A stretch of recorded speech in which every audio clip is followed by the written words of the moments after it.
Sustainable and energy-efficient buildings are a starting step towards developing net zero energy buildings, where energy consumed is offset by the energy generated on-site.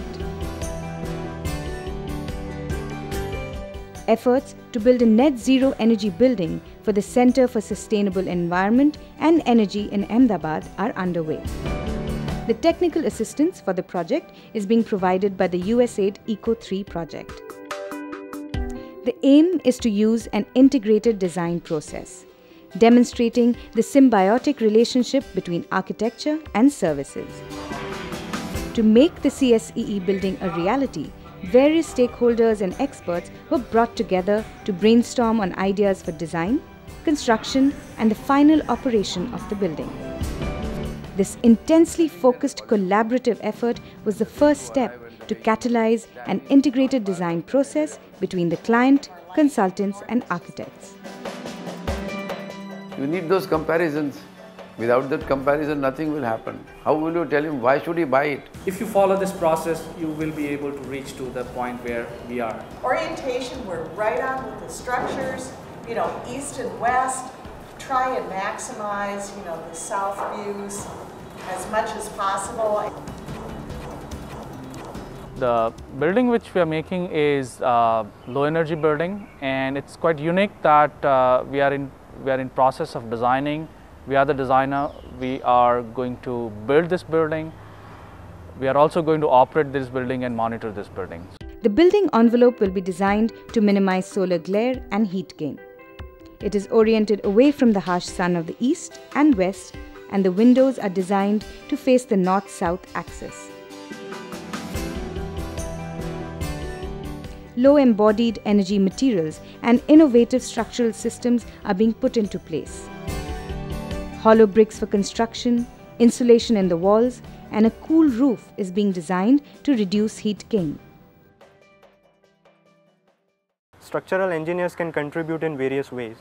One is you design a system, a structural system, such that it is not obstructing views, it is not obstructing daylight, but still it is safe and durable. Second is you use materials. Basically, a building itself has a carbon footprint. So you try to reduce that carbon footprint by using materials which are more eco-friendly, by using materials which are otherwise a waste. For example, if a building has been demolished, we can use the demolished material as an recycled aggregate into the existing building. And as a structural engineer, one should look at such buildings as an opportunity to use new materials, to test them, and to create a resource for future use.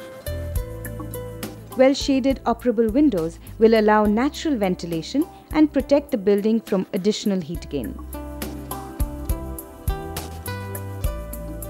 A thin floor plate facilitates cross-ventilation and optimizes daylighting, reducing the need for cooling and artificial lighting. To get near to the goal of net zero, definitely the normal standards defined by code are maybe 10 watt per square meter, which are acceptable norms, and we will have to go as low as 3 watt per square meter or 4 watt per square meter to achieve or to contribute into net zero building, which is going to be definitely a challenge and maybe a thing which we need to integrate and actually make it happen. The minimal artificial lighting used will be designed with reduced lighting power density. The building will also incorporate a hybrid ventilation and cooling system, where optimized natural ventilation will be coupled with a radiant cooling system.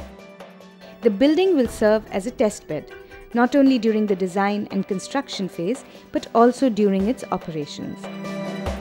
I think a research center must be the model for tasting. The building itself has to be the lab. You don't have to create separate labs. They must be good for different purpose. But building itself should be a lab, and everybody must see that this is what we have to achieve, if not better. In a country like India, with a growing energy footprint, it is important to evaluate design strategies appropriate for different climatic conditions. The need is for efficient consumption of energy accompanied by a higher level of environmental awareness among builders, architects, developers and planners. Our main purpose was to really set new trends in our thinking suitable to not only our country but suitable to the world in future, looking at the past, the traditions, how we survived over centuries, how we have really sustained ourselves and how we go future and how we see future itself. If you look at a net zero energy building, one of the most important things is to get the building completely designed so that it can operate all by itself.